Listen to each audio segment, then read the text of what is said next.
Nicole Gibaud. Une chronique judiciaire. Madame la juge. On s'objecte ou on s'objecte pas? C'est ça, le droit criminel. La rencontre, Gibaud-Strisac. Nicole, bonjour. Bonjour, Benoît. Sais-tu ce qui manque au Canada? Je t'écoute. Plus de citoyens violeurs. Faut les garder avec nous autres, là. C'est important, ces citoyens-là. Oui, ça fait jaser, hein? C'est sûr que ça fait jaser. C'est insensé. Là, c'est évident. C'est sensible, puis ça fait jaser. Et le comment du pourquoi. Moi, j'en ai eu plusieurs dossiers où il y avait des gens qui risquaient ou qui étaient pour être déportés. Il y a tout un contexte. J'essaie pas de dire que c'est correct. Je peux pas comprendre cette décision-là beaucoup parce que, honnêtement, j'ai pas assez de détails. Ce qu'on lit en ce moment, c'est viol d'une ex-copine de classe, la prison à domicile pour éviter la déportation. Ben, c'est bien sûr que ça frappe l'imaginaire. Mais je vais être très, très honnête, en l'absence de détails sur le comment du pourquoi, c'est qui ce gars-là à 37 ans? Le crime, c'est une chose. La sentence, c'est une autre chose. La personne est sentencée et la victime est écoutée. C'est certain. Mais, on ne sait pas. Y a-tu des enfants? Y a-tu une famille? Je connais pas le contexte. Est-ce que sa famille était assassinée au Chili? Est-ce que si on le retourne là-bas, il va être assassiné? C'est pas plus brillant d'avoir commis ce crime-là. Là. C'est pas ça que je dis.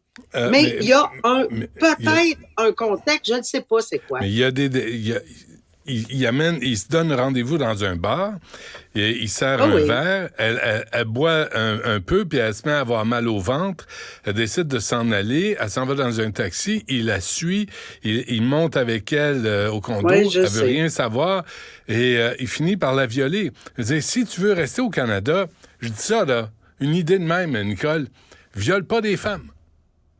C'était une très bonne idée. Mais si tu veux rester au Canada, il y a évidemment d'autres contextes parce que c'est sûr que si on renvoie quelqu'un dans un pays où il va le tuer, on fera pas ça. Mais je ne sais pas c'est pourquoi. Mais c'est pas brillant. Mais c'est sûr qu'il y a une connexion entre la prison. Ici, je ne sais pas pourquoi. Est-ce que c'est... Pour moi, la prison à domicile, c'est de la prison. On a toujours voulu dire que la prison, c'était de la prison à domicile, mais que c'est de la vraie prison dans le fond. Ben, pas si ça empêche l'extradition au Chili. Ça veut dire qu'il y a une méchante différence.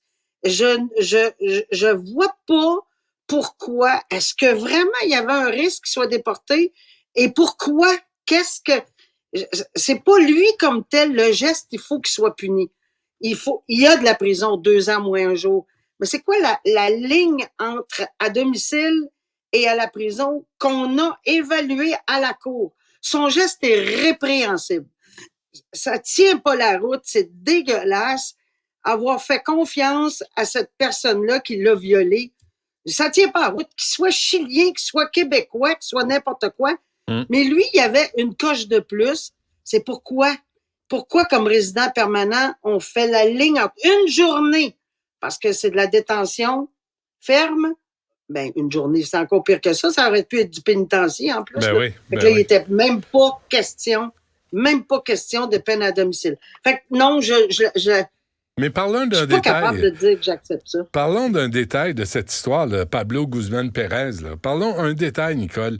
Je dis ça, là. La victime, qui est sur les médicaments depuis, qui est sur les antidépresseurs, elle, sa sentence, c'est quoi? Puis lui, toujours une sentence à vie. Ouais. Mais Benoît, je sais qu'on va parler de ce dossier-là. Mais toutes les victimes, pour les avoir vues des visous, pour les avoir entendues, c'est toutes les victimes sont à vie. Mais on peut pas leur enlever ça à vie. Être violé, là, ça dure. J'entendais un témoignage ce matin là, d'une victime, ça fait 28 ans qu'elle a été violée, là. On a entendu parler. Elle est encore complètement bouleversée. Alors, qu'est-ce qu'on fait? Ça fait 28 ans, elle a été ici, on lui donne 28 ans. Mais comment pourrais-je te dire des conséquences d'une sentence à un gars qui a commis un viol? Sincèrement, je m'en sac comme l'an 40. Tu voulais rester au Canada, t'avais juste à ne pas violer une femme. Tu l'as violée, t'as commis un crime grave, tu dehors. Mais d'habitude, normalement, on donne des sentences de prison ferme. C'est pour ça que je m'explique mal le pourquoi de cette sentence-là. Il y a du détail que je sais pas. C'est pas vrai que je vais dire publiquement que c'est ci pis c'est ça. Moi, honnêtement, là, tu sais, je suis très, très honnête intellectuellement là-dedans et je ne sais pas pourquoi. Je l'apprécie pas, je la comprends pas. Je vois pas pourquoi on n'a pas donné de la prison ferme parce que, oui, c'est un Chilien, oui, il y a des...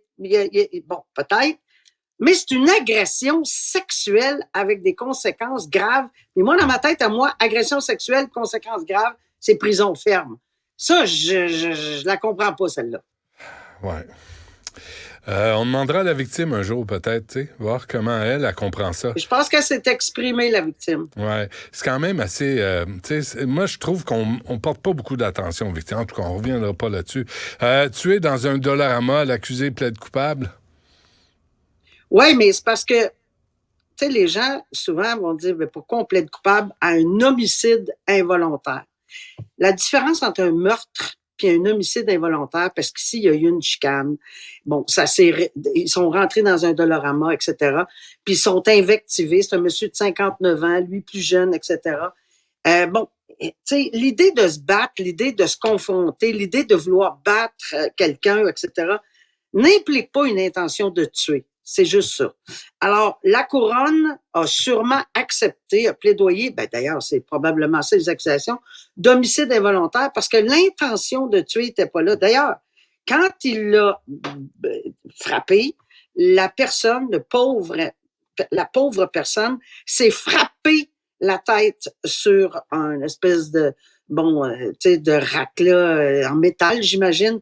Et évidemment, c'est ça qui a causé la mort. Mais le geste, c'était pas pour le tuer, le geste, c'était pour le pousser, pour le battre, etc. Ça, c'est un homicide involontaire. C'est causer la mort de quelqu'un alors qu'on n'a pas l'intention à prime abord de le tuer, mais évidemment, le résultat est la mort. Donc, on peut pas passer à côté d'un homicide involontaire. Impossible. Et intoxiqué, fait que, tu sais, si tu veux pas... C'est parce que c'est dangereux, un coup de poing, ça y est, là. C'est vraiment dangereux. Plus c'est très, très dangereux. C'est pas dans les films, là. Tu sais, les films, là... Je regardais un film hier encore, Nicole. Le gars est assis à la chaise, puis il mange un coup de poing, ça y est, après l'autre, en face, sur le nez, puis là, après, il se met à discuter avec... ben non, t'as le nez mais c'est cassé. pas toujours comme ça. Ben... C'est insensé. Faire attention à la culture de tous ces bagarres-là, c'est juste pas réel. Là, ce dont tu viens de parler, ça, c'est la réalité. Oui, c'est de la réalité. Puis malheureusement, les sangs sont chauds, il y a des connexions, les fils se touchent. Maintenant, on se tape la gueule, comme tu dis, pour souvent, tu sais, la minute, on réagit, pif!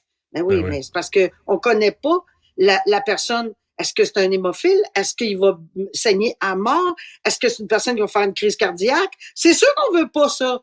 On voulait juste lui donner un coup de poing. Pas de même, ça marche. Merci, Nicole. Bonne fin de semaine, malgré tout.